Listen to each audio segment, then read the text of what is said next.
तो शुरुआत करते हैं। पहला टॉपिक जो आपको देखने को मिल रहा है ये हमारा चैप्टर नंबर 1 है, जिसमें हम अकाउंटेंसी की शुरुआत कर रहे हैं। हाँ, हम अकाउंटेंसी की शुरुआत करके ये जानना चाह रहे हैं कि अकाउंटिंग करनी क्यों है, अकाउंटेंसी पढ़ना क्यों है। तो मैंने लिखा है a businessman wants to know how much profit he made during year. हर बिजनेसमैन को जानने की इच्छा होती है कि उसने साल में कितना प्रॉफिट कमाया। एक तरीके से ये कह सकते हैं कि उसके पास कितनी एसेट है, कितनी प्रॉपर्टी है, वो ये भी जानना चाहता है। और कितनी उसके ऊपर ऑब्लिगेशन, जिम्मेदारी, लायबिलिटी है, ये भी जानना चाहता है। तो ये जो असेट्स और लायबिलिटी के बारे में आप जानना चाहते हो, ये आप तभी जान पाते हो जब फाइनेंशियल पोजीशन को आप जान पाओ, देख पाओ, समझ पाओ। इसलिए हम किसका यूज करते हैं, अकाउंटिंग का यूज करते हैं। तो अकाउंटिंग क्या होता है? अकाउंटिंग एक प्रोसेस होता है जिसमें हम आइडेंटिफाई करते हैं इवेंट्स को और ट्रांजेक्शन। ट्रांजेक्शन का मतलब पैसे का लेन देन, फाइनेंशियल नेचर का लेन देन। और इन ट्रांजेक्शन से जो रिजल्ट निकल के आएगा वो बनेगा हमारा इवेंट, है ना। हमने 1 लाख का माल परचेज किया, ये बना ट्रांजेक्शन। हमने ये 1 लाख का माल परचेज किया और हमने इसको हमारे वेयर हाउस में रख दिया। वहां से 20,000 का माल सेल हो चुका है, ये हुआ दूसरा ट्रांजेक्शन। चौथे दिन आग लग गई और सारा माल जल गया, तो इवेंट ये हुआ कि 80,000 का माल जल गया, ये कहलाया इवेंट। हम इन चीजों को रिकॉर्ड करेंगे। रिकॉर्ड किस में करेंगे? जर्नल में करेंगे। और इस प्रोसेस को हम नाम देंगे जर्नलाइजिंग। फिर हम लेजर में क्लासिफाई करेंगे। आप लोग अभी लेजर पढ़ रहे हैं, आपको पता है कि जो सिमिलर नेचर के ट्रांजेक्शन है, जिन जिन ट्रांजेक्शन में शाम अकाउंट आया है, वो हमें शाम के अकाउंट में ट्रांजेक्शन को पोस्ट करना पड़ेगा। इसी को हम बुलाते हैं क्लासिफाई करना। और फाइनली जो ट्रायल बैलेंस हम बनाते हैं उससे हम समराइज करेंगे और प्रॉफिट एंड लॉस अकाउंट बनाएंगे और बैलेंस शीट बनाएंगे। और ये सारी जानकारी हम किसको कम्युनिकेट करेंगे? यूजर्स को कम्युनिकेट करेंगे। ये यूजर कौन है? जिनको इन जानकारी की जरूरत है। आगे पढ़ेंगे अपन कौन होते हैं। यानी कि एक तरीके से कितनी स्टेप का काम है? 5 स्टेप का काम है। आइडेंटिफाई करो। किसको आइडेंटिफाई करो? जो रुपया में दे रखा हो, रुपए में दे रखा हो। उसको जब लिखेंगे तो बुलाएंगे रिकॉर्डिंग। जब लिखकर ग्रुपिंग करेंगे तो बुलाएंगे क्लासिफाइंग। और जब हम उसे शॉर्ट करके कैलकुलेट करेंगे तो बनेगा हमारा समराइज। और फिर हम करेंगे कम्युनिकेट। तो अगर डेफिनेशन बोले तो हम बोल सकते हैं art of recording, classifying and summarising in terms of money transactions and events and interpreting the result is accounting.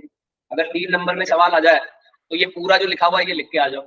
अगर 1 नंबर या 2 नंबर में सवाल है तो ऊपर नीचे में से कोई सी भी डेफिनेशन खा के लिख सकते हो।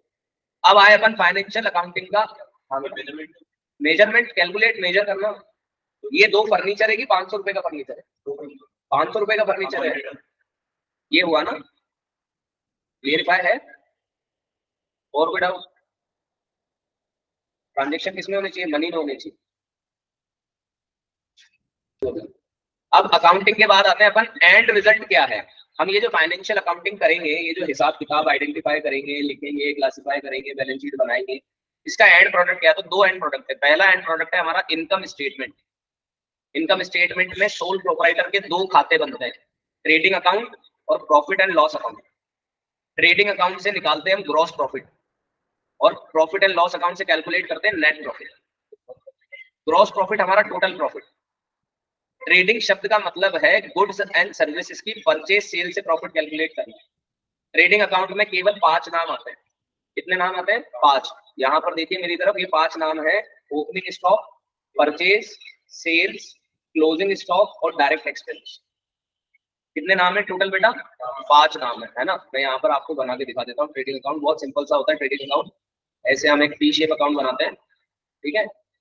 इधर मैंने लिखा opening stock, to opening stock, ठीक है। ये हम आगे पढ़ेंगे चैप्टर में, जब आखिरी में आएंगे ना फाइनेंशियल स्टेटमेंट में, तब पढ़ेंगे। हमने यहाँ लिखा टू ओपनिंग स्टॉक। फिर इसके नीचे हमने लिखा टू परचेज, और परचेज में से माइनस करेंगे हम परचेज रिटर्न, ठीक है। और इधर हम लिखेंगे डायरेक्ट एक्सपेंसेस। क्या लिखेंगे? Direct expenses. डायरेक्ट एक्सपेंसेस यानी सीधे खर्चे जो प्रोडक्ट को बनाने में लगे, ठीक है। फिर इधर लिखेंगे हम बाय सेल्स। फिर इधर हम लिखेंगे बाय क्लोजिंग स्टॉक। और जैसे ही हम इन दोनों साइड्स को बराबर करेंगे तो या तो हमारे पास आएगा ग्रॉस प्रॉफिट, और अगर लॉस आएगा तो इधर आएगा ग्रॉस लॉस। ये बना हमारा ट्रेडिंग अकाउंट। क्या बना? ट्रेडिंग। अब मैं इसी में जोड़ देता हूँ and P and L account. अब मैं इसको एक साथ बना रहा हूँ, trading and P and L account बना रहा हूँ, ठीक है। अब मैं क्या करूंगा, अगर मेरे पास प्रॉफिट आया होगा तो मैं इसको किधर ओपन करूंगा? क्रेडिट साइड में, ग्रॉस प्रॉफिट के नाम से। ओपनिंग दूसरी साइड होती है ना, क्लोजिंग के। लेजर में ये तो सिखाया अभी आपने।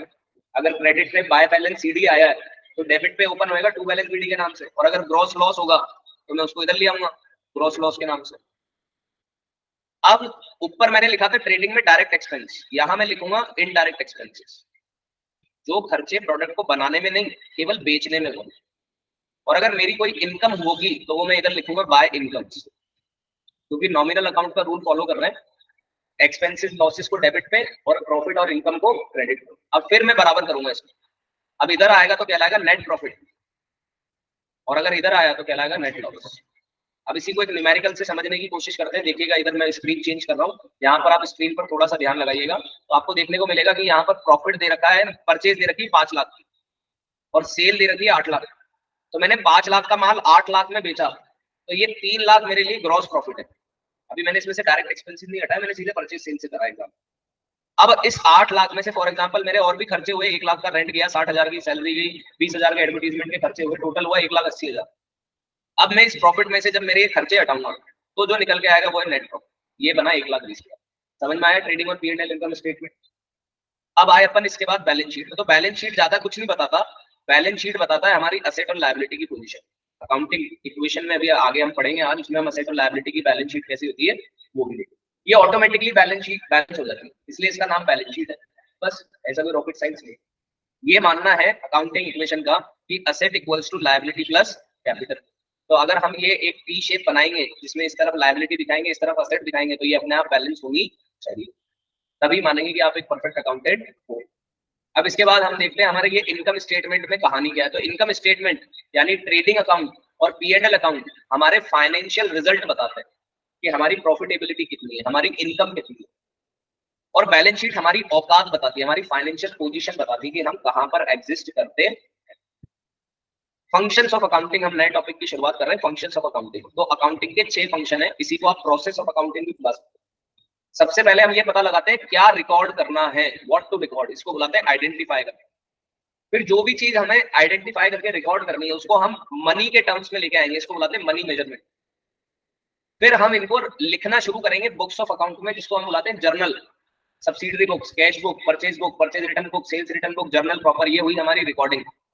रिकॉर्डिंग का मतलब सिस्टमैटिक तरीके से क्रोनोलॉजिकल ऑर्डर में, 1 तारीख का ट्रांजेक्शन पहले, फिर 2 तारीख का, फिर 6 तारीख का, फिर एक सीक्वेंस में 10 बजे का पहले, फिर 11 बजे, फिर 12 बजे, क्रोनोलॉजी में सिस्टमैटिक ट्रांजेक्शन को लिखेंगे। लेकिन किस में लिखेंगे? फाइनेंशियल टर्म्स में। इसलिए आप लिखते हो purchase account debit to cash account 20,000, तो मैं ये समझ सकता हूँ कि धंधे में कितने की परचेज हुई है, 20,000 की, और ये परचेज कैश में हुई है। लेकिन उसी की जगह अगर आप लिखो purchase account debit to Suresh account 8,000, तो मैं वो जर्नल एंट्री देख के समझ जाऊंगा कि आपने परचेज करी है लेकिन उधार में करी है, और उधार किससे करी है? सुरेश से करी।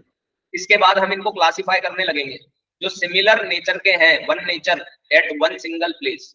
जो सारे ट्रांजेक्शन डिस्काउंट अलाउड के हैं वो डिस्काउंट अलाउड अकाउंट में दिखेंगे, जो डिस्काउंट रिसीव्ड के हैं वो डिस्काउंट रिसीव्ड में दिखेंगे, और इसी को बुलाएंगे हम लेजर। इसके बाद होगा समराइज, यानी कि हम एंड रिजल्ट तक पहुंचेंगे। एंड रिजल्ट हमारे क्या है, जो ये मैंने ऊपर लिख रखे, इनकम स्टेटमेंट और बैलेंस शीट। इनकम स्टेटमेंट यानी ट्रेडिंग एंड P&L अकाउंट, और बैलेंस शीट हमारा बैलेंस शीट। और फाइनली हम इसको किसको कम्युनिकेट करेंगे? यूजर्स को कम्युनिकेट करेंगे। अब ये यूजर कौन है? 2 बार नाम आ गया। तो यूजर 2 तरीके के होते हैं अकाउंटेंसी के नजरिए से, इंटरनल यूजर और एक्सटर्नल यूजर। इंटरनल यूजर यानी जो बिजनेस को चला रहे हैं या मैनेज कर रहे हैं, जैसे कि owner, share holder, employ, management, जो बिजनेस के अंदर के लोग हैं, जो बिजनेस के सर्कल में आते हैं। और जो बिजनेस के सर्कल से बाहर चले गए वो बन गए एक्सटर्नल, जैसे कि गवर्नमेंट, जैसे कि स्टॉक एक्सचेंज, जैसे कि पब्लिक, जैसे कि लेबर यूनियन, जैसे कि tax authorities. Share holder company का इन्वेस्टर है, कंपनी को पैसा दे रखा है उसने चलाने के लिए। ठीक है, तो इसी के साथ हमारा बेटा पहले चैप्टर का पहला पार्ट क्लियर होता है।